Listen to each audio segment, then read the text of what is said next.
It was near sundown when Boone's dog, Ranger, came tearing out of the canyon, like the devil was at his tail, barking, circling, then running back toward the Badlands again. Boone followed, rifle slung across his shoulder, thinking maybe a coyote had spooked him. But when he crested that ridge, the light hit something pale in the dirt. A woman's hand trembling just once before going still. Her dress was torn, her face ghost-white beneath a film of dust, and her lips moved like she was whispering to someone far away. Boone knelt beside her, brushed the sand from her cheek and froze. Because he'd seen that face before, in a photograph that came with a letter promising him a bride he never asked for. Boone hadn't planned on being anywhere near the canyon that evening. He'd been fixing a fence line out east of Willow Creek, where the wind cut through the sagebrush, and the air shimmered like hammered glass. The sky was turning copper, that hour when the whole land seems to hold its breath, waiting for night. Ranger, his old cattle dog, had been restless all day, whining, pacing, then bolting off without warning. Boone cursed under his breath, wiped the sweat from his neck and called after him. But when the dog didn't return, instinct pulled him west, toward the dry wash. Something about the silence made his heart hitch. The birds had gone quiet, even the wind had died. The only sound was Ranger's bark echoing against stone. When Boone found her, the world seemed to tilt. She couldn't have been more than 22, maybe 23. Her brown dress was caked with sand, and torn at the sleeve. Her boots were scuffed raw, like she'd walked 100 miles through hell itself. Her hair, long and dark, clung to her face where sweat and blood had mixed. He pressed 2 fingers against her throat, faint pulse but steady. Relief washed over him, followed by confusion. "What the hell happened to you?" he muttered, lifting her shoulders gently. Her head lolled against his chest, and a weak breath escaped her lips. "Boone," she whispered. He went cold all over. She knew his name. 3 months earlier, a letter had arrived from a preacher in Fort Mason. Said there was a woman from the East, a Miss Clara Wells, who'd agreed to be Boone's bride through a marriage arrangement started by his late father. Apparently his pa had written to a church group looking for respectable women, willing to travel west and settle with good men. Boone had laughed when he read it. He wasn't ready for marriage. Hell, he could barely keep his ranch afloat. He'd tossed the letter into the drawer and forgotten about it. Until now, because the woman lying in the dust had that same name sewn inside her torn collar. C. Wells. The sun was dropping fast, staining the desert red and gold. Boone lifted her carefully, feeling how light she was, like she'd been starved for days. Ranger padded beside him, whining softly. His horse, Duke, waited down by the creek bed, stamping at the ground. Boone laid the woman across the saddle, mounted up behind her, and turned toward home. The ride was long, the silence heavy, except for the creak of leather and the steady rhythm of hooves. Every few minutes, she stirred, murmuring fragments of words: stage, attack, fire, and once, clear as glass, they wanted the gold. Boone frowned. There hadn't been a stage run through these parts in weeks, and nobody carried gold this far west unless they were damn fools. When his ranch came into view, a lonely stretch of land with a single cottonwood and a corral half fallen, he felt the weight of something he couldn't name. Fate, maybe, or trouble. He carried her inside, laid her on the bed and fetched water from the basin. Ranger sat by the door, tail still but eyes sharp, like he understood something Boone didn't. Under lamplight, Boone cleaned the cut on her arm. Looked like a bullet had grazed her, not deep, but enough to bleed. Her right boot was missing, and her ankle swollen. Her wrists had faint rope marks. She wasn't just lost, she'd escaped something. When she finally opened her eyes, they were the color of wet earth, dazed, soft, but full of fire beneath the weakness. "Where am I?" she whispered. "Boone Ranch," he said simply. "Found you near the canyon." She tried to sit up, winced, then looked around the room. The men, did they follow? What men? Her gaze darted to the window. They had masks. Took the coach outside Fort Mason. They thought I knew where it was. The strongbox. Boone leaned back, crossing his arm. "Lady, I don't know what you're mixed up in, but this ain't a place for bounty hunters or outlaws." "I'm not either," she said, trembling. "I'm your wife." The words hit him harder than a rifle butt. She reached weakly toward her satchel, leather, half burned, half soaked, and pulled out a folded paper. Boone recognized the preacher's handwriting. Marriage certificate, signed and stamped, his name right there beside hers. "I came west to meet you," she said, voice breaking. "The stage was robbed before I made it to Willow Creek. They killed everyone but me. I ran for 2 days." Boone stood silent, staring at the paper.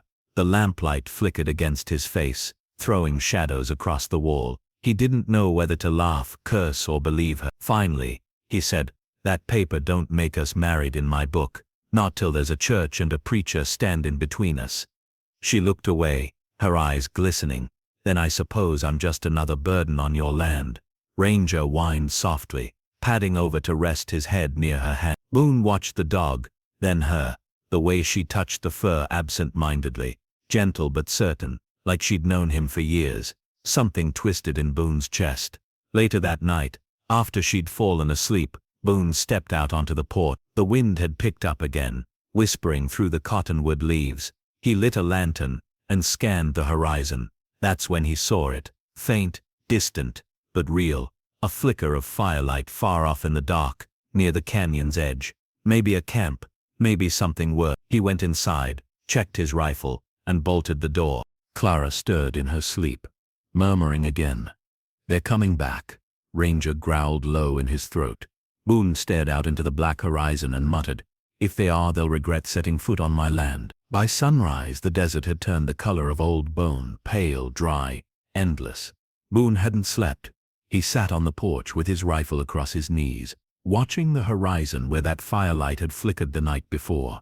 Nothing now, just dust and heat. Ranger lay at his boots, tail twitching, ears sharp to every sound. The old dog was uneasy, same as him. Inside, the woman, Clara Wells or whatever her real name was, slept fitfully. Boone had checked on her twice through the night. Each time she'd been muttering in her dreams. One word kept repeating: promise. He didn't know what it meant, but it bothered him more than he cared to admit. When the light climbed high enough, Boone saddled Duke and headed toward the canyon. If someone had made camp out there, he meant to know who. The trail cut between sandstone cliffs and dry creek beds, the kind of country that hid both coyotes and killers. Ranger trotted ahead, nose down, tail low. A mile out, Boone saw it, the remains of a wagon burned to the axles, the air still faint with the sour stink of smoke. He dismounted and crouched beside the wreck. Scattered brass shells glinted in the sand. The stagecoach had been ambushed, quick, clean, and violent.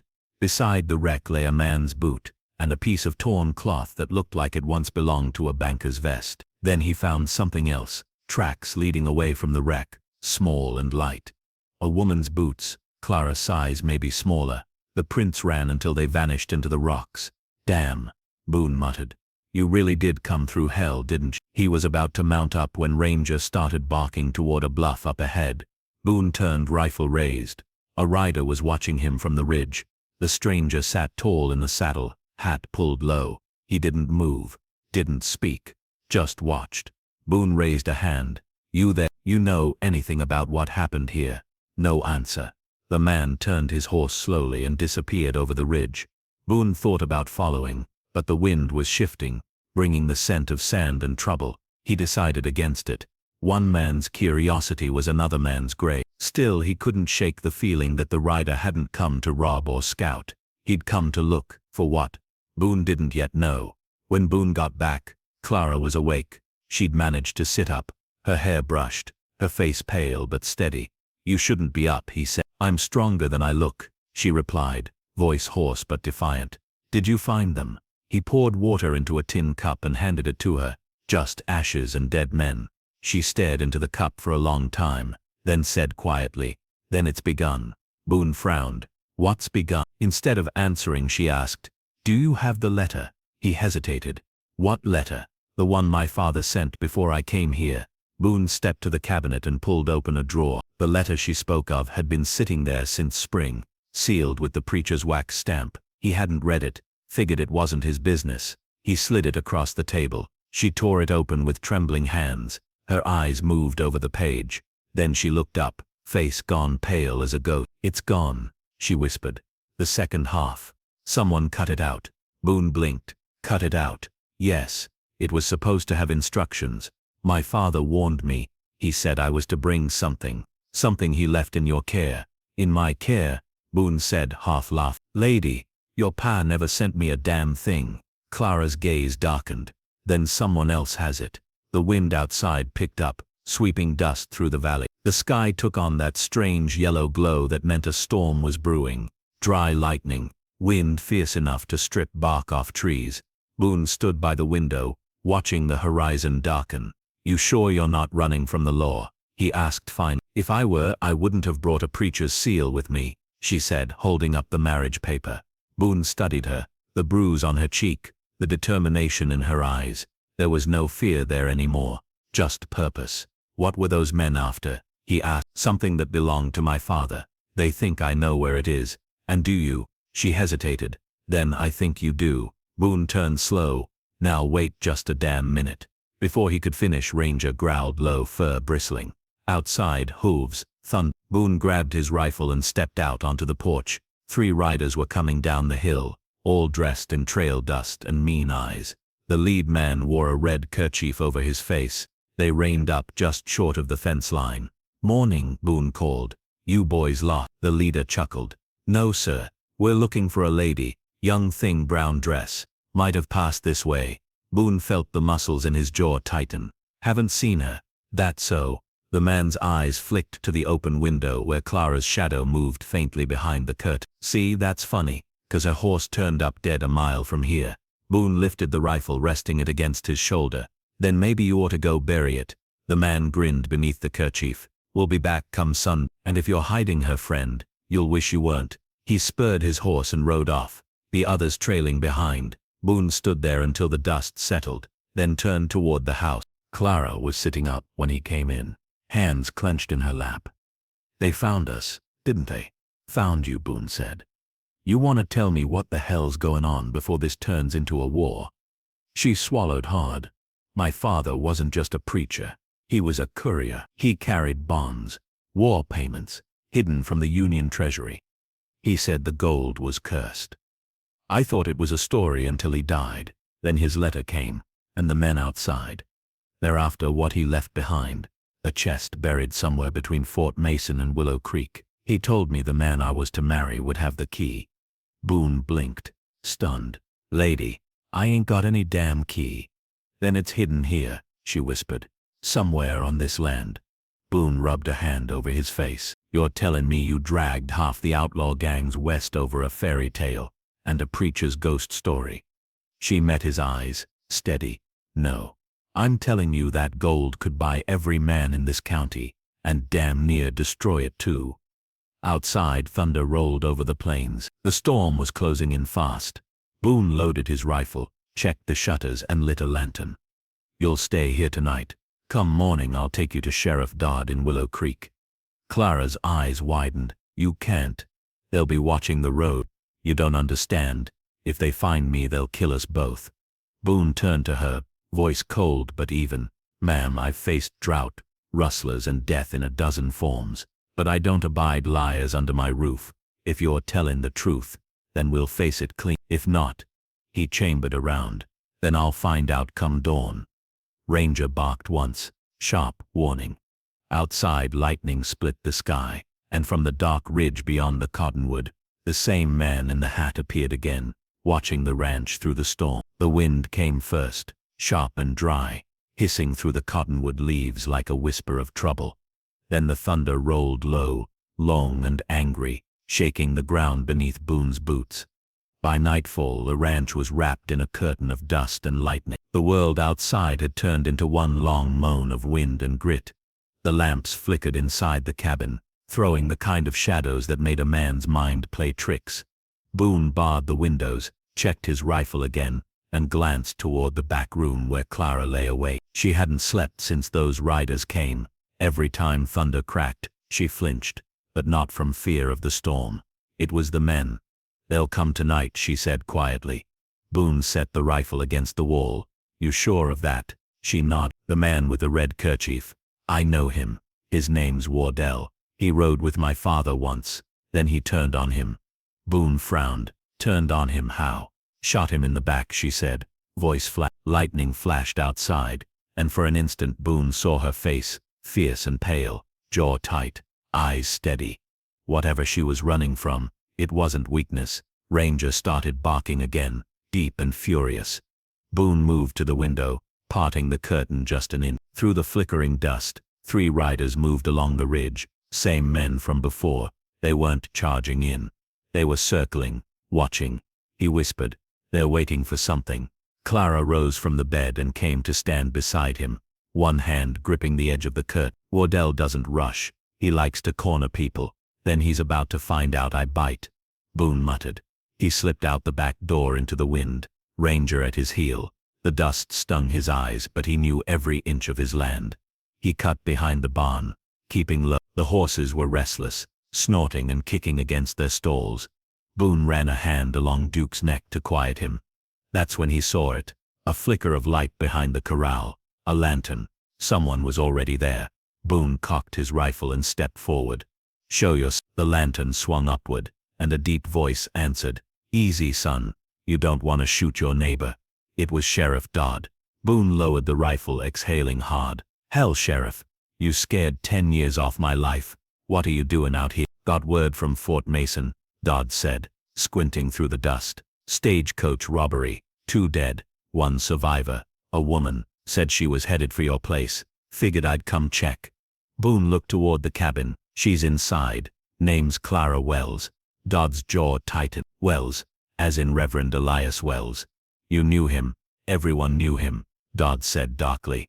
"He wasn't just a preacher. He was carrying government bonds when he got killed. There's men out there who'd burn half the county to get their hands on that fortune." Boone's stomach dropped. "And they think it's here." The sheriff nodded. "Wherever Elias hid it, he told his daughter before he died. That makes her a target." Lightning flared again, and for a heartbeat, the 2 men could see movement near the tree line, riders slipping through the storm. Dodd raised his revolver. "Looks like we're out of time." They ran for the cabin. Boone shoved the door open, shouting, "There!" Clara already had a pistol in her hand. Her eyes snapped toward the window. "How many?" "Too damn many," Boone said. 3 for sure, maybe more behind him. The sheriff took position by the door, reloading fast. "You got a back exit." "Only the cellar hatch." "Good. If we fall, you take her through it." Boone shook his head. "Not leaving my own house, Sheriff." Dodd gave him a hard look. "If you're dead, this land don't mean a thing." Before Boone could answer, glass shattered. A shot ripped through the window, whistling past Clara's shoulder and splintering the back wall. Ranger barked like fury itself. "Down!" Boone shouted. He returned fire through the window, the crack of his rifle swallowed by thunder. Outside, a man screamed and dropped. 2 more shots followed, pinging off the porch post. Clara ducked to behind the table, breathing hard. "They'll burn us out," she warned. Boone's mind raced. He looked toward the oil lamp, flickering on the shelf, the only thing keeping the room lit. "Not if I burn them first," he said. Boone kicked the door open and hurled the lamp toward the corral. It shattered in a burst of flame, setting the hay ablaze. The sudden fire lit the night, revealing 3 riders hunkered behind the trough. He took aim, fired once, and 1 fell. The others scattered, firing wild. Lightning struck somewhere close, and the smell of ozone filled the air. Sheriff Dodd stepped out beside him, shooting steady and slow. "Keep their heads down." But then movement to the left, a shadow slipping toward the house. Boone turned just as the door burst open and a figure stepped inside. Gun raised. Clara screamed.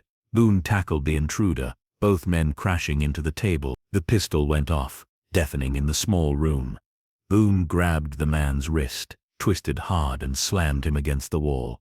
The red kerchief slipped down, revealing a face rough with scars. "Wardell." "Easy, boy," Wardell hissed through broken teeth. "Ain't no need for blood if the lady talks." Boone pressed the barrel of his rifle under the outlaw's chin. "You got 1 chance to step back out that door." Wardell grinned. "She won't let you kill me. I'm the only man who knows what her daddy really hid." Boone's grip tightened. "What are you talking about?" Clara's voice trembled. "Don't listen to him." "Oh, he should," Wardell said. "See, Your daddy wasn't no saint. He took that gold for himself, buried it on this very ranch. Thought he'd buy his daughter a husband to guard it. Sound familiar, Cowboy? Boone's heart hammered. You're lying. Wardell laughed. Then why's your name on that marriage paper? Why did his letter go to you? Boone hesitated, just long enough. Wardell slammed an elbow into his ribs, shoved him aside, and bolted through the back door into the storm. Boone staggered to his feet, furious. Ranger, after him. The dog lunged into the dark, barking like thunder. Boone grabbed his rifle and ran after them. The chase led toward the hill behind the ranch, where Boone's father was buried. Rain had started falling in hard, heavy drops, turning dust into mud. Wardell stumbled through it, gasping, clutching his side where the bullet had grazed him. When Boone reached the top, lightning struck again, bright as noon. Wardell stood over the grave, digging with his bare hands. "Stop!" Boone shouted. Wardell spun, gun raised. But before he could fire, Ranger barreled into him, teeth flashing. Both went down hard. The gun went off, wild, missing Boone by inches. Boone dove forward, tackled Wardell, and the two rolled in the mud, trading blows. Boone got the upper hand, pinned him with a knee to the chest. Wardell spat blood and laughed. "You don't even know what you're protecting, do you? Look under the stone. Your daddy left more than a name there." Boone pressed the rifle barrel to his throat. The sheriff's voice shouted from below. "Boone, stand down." But Boone wasn't listening. Something in Wardell's words cut deeper than any knife. "Look," Wardell rasped, pointing at the grave. "Go on, see for yourself." Lightning split the sky again, and Boone saw it. The rain had washed away part of the soil near the headstone. Something metal glinted beneath the mud. Boone froze. He stepped closer, brushing away the dirt. A small iron box was buried just beneath the root. He stared at it, heart pounding, hands trembling, while Wardell laughed weakly behind him. "Now you see why she came." Boone looked down at the box, then at the storm raging across the plain, and for the first time, he wasn't sure if the woman inside his cabin was a victim, or the start of something far worse. Rain came down in sheets, washing the blood and dust clean off the earth, as Boone stared at that small iron box, buried beneath his father's headstone. The storm had stripped the land bare. No wind, no crickets, just the hiss of rain and the faint groan of thunder rolling through the valley. Wardell lay face down in the mud, a few feet away, his breath shallow, his grin still cut deep across his broken face. "Go on," he wheezed. "Open it. See what kind of man raised you." Boone didn't answer. He dug the rest of the box out with his bare hands, fingers slipping in the wet clay. The hinges were rusted, the lock eaten through by time. He pried it open with the butt of his rifle. Inside were two things, a folded oilcloth packet and a small tarnished key. Boone unwrapped the packet. Inside was a letter, his father's handwriting. "If you're reading this, son, it means I didn't get to tell you the truth in person. The gold they talk about was real, but it wasn't mine. Reverend Wells trusted me to hide it until the war ended, to keep it safe from men like Wardell, but I made a mistake. I told the Reverend where I buried it. I thought I could trust him. I was." Boone's eyes narrowed as rain dripped from the brim of his hat. He came back months later with those same killers at his side, said the money was God's work, said the war made thieves of us all. I fought them off, but not before he was shot. He made me swear, protect his daughter, Clara, keep her name clean. She'll come one day looking for the truth. When she does, give her the key. Boone looked at the small key resting in his palm, dark with rust. "Don't trust anyone who rides with a preacher's words and a gunman's heart. The gold's buried where no man would think to look, under the first cottonwood planted on our land. Guard it well." The letter ended there, torn at the edge. Boone stood frozen in the rain, heart heavy, mind reeling. His father hadn't been the thief, he'd been the protector. And Clara's father, the man she'd worshipped, had been the one who started the blood trail. Wardell coughed, spitting mud. "So you see, Cowboy, you and me were both guarding ghosts." Boone leveled the rifle at him. "Not anymore." But before he could pull the trigger, the sheriff's voice cut through the storm. "Boone, hold your fire." Sheriff Dodd climbed the hill, coat soaked through, revolver drawn. He took one look at Wardell and shook his head. He's wanted in 3 counties. Let him live long enough to hang. Boone hesitated, then lowered the rifle. Wardell laughed weakly. Hang me if you like. Won't change nothin'. You'll still have her blood on your hands before sunrise. Shut up, Boone snapped. Dodd knelt beside the outlaw, cuffing him with a practiced hand. He's talking crazy. Let's get him to town before the storm washes out the trail. Boone turned, staring down at the iron box, then toward the flickering light of his ranch far below. I can't go yet, he said. Dodd followed his gaze. Because of her. Boone didn't answer. The sheriff nodded slowly. I'll take him. You stay with the girl. But Boone, his voice hardened, if that gold's real, every cutthroat from here to Texas'll come sniffing around. You'd better decide fast if she's worth what's buried here. Boone watched them disappear into the rain, Wardell's laughter echoing faintly behind. By the time Boone rode back to the cabin, dawn was bleeding through the clouds, a weak, gray light washing over the valley. The fire had burned low inside. Clara sat by it, wrapped in a blanket, eyes hollow but alert. He dropped the muddy box onto the table. You were right, he said quietly. There was gold, and a key, but your father wasn't the man you think he was. She stared at the box, her lips parting. What do you mean? Boone tossed the letter beside it. Read it. Clara unfolded the paper with shaking hands. As her eyes traced the words, the color drained from her face. She stopped halfway through, pressing a hand to her mouth. No, she whispered. He wouldn't, he couldn't. Boone said nothing. The only sound was the crackle of the fire and the soft patter of rain outside. Finally, she looked up, tears mixing with ash on her cheeks. He died believing he could fix what he'd broken. He thought I'd finish what he started. Boone met her gaze. He left you a choice. You could walk away. No one else knows where it's buried. Clara's voice hardened. And let men like Wardell tear this land apart looking for it. No, if my father caused this, I'll end. Boone studied her, that mix of fear and fire, guilt and grit. There was something in her eyes that reminded him of himself. Someone who'd been betrayed by blood but still stood their ground. He sighed. Then we dig at first. They rode out to the cottonwood tree together, the first one Boone's father ever planted. It stood alone in the yard, gnarled and strong, roots coiled deep like veins of old memory. Boone thrust the shovel into the wet ground. Each strike made the earth shudder. Clara knelt beside him, wiping rain from her brow.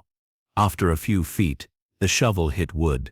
Boone dropped to his knees, scraping the dirt away.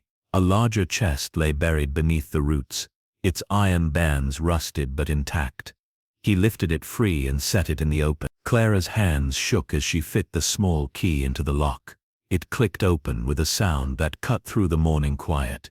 Inside wasn't gold, not entirely. Stacks of old bond papers lay wrapped in oilcloth, but beside them, hidden beneath, was something else. A small leather Bible, and inside its cover, a confession written in Reverend Wells's own hand. Forgive me, Lord, for the greed that took root in my heart. The gold was meant for the Union, but I could not let it go. Boone's father was right. I doomed us. May my daughter find mercy where I found none. Clara's tears fell silently onto the page. Boone closed the box gently. There's your truth. She looked up at him, voice breaking. Then the promise he made me wasn't for love. It was for penance. Boone shook his head. Maybe, but you're not your father's sins, Clara. You're the only thing pure left from it.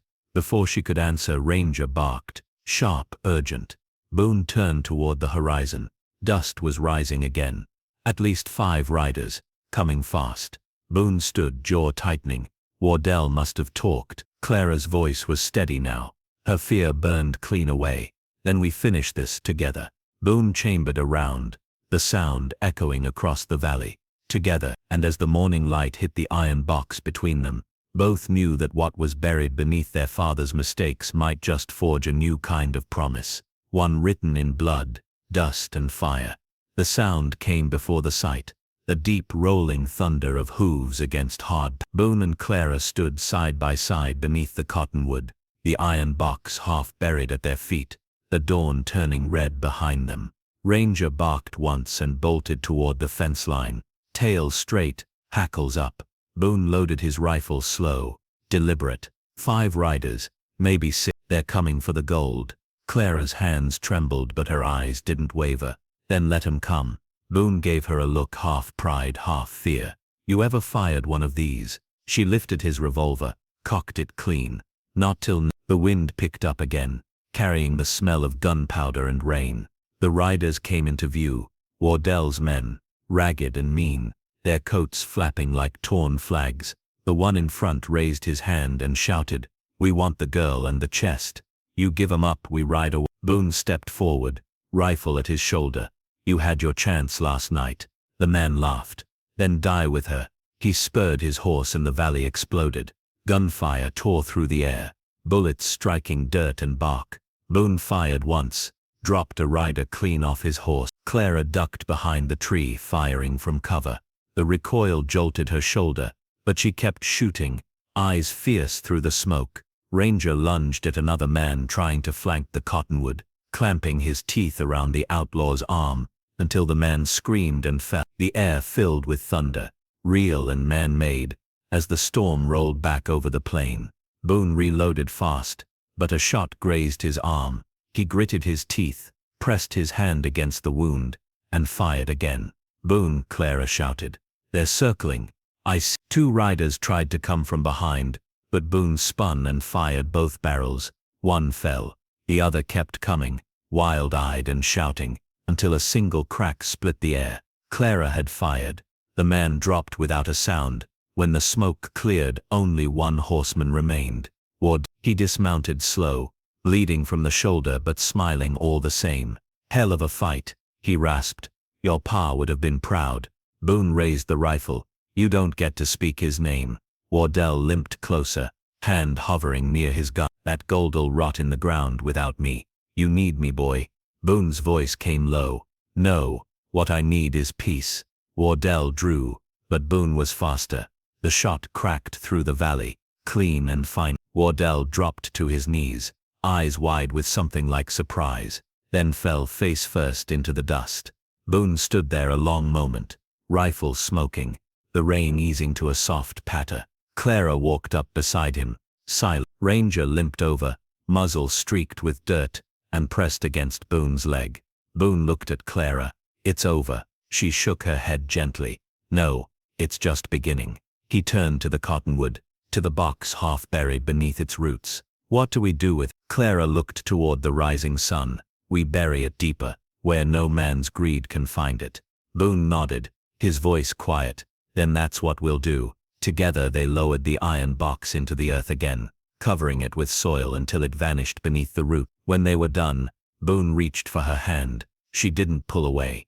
The sky broke open with light, the storm finally gone, and for the first time since his father's death, Boone felt the land breathe again.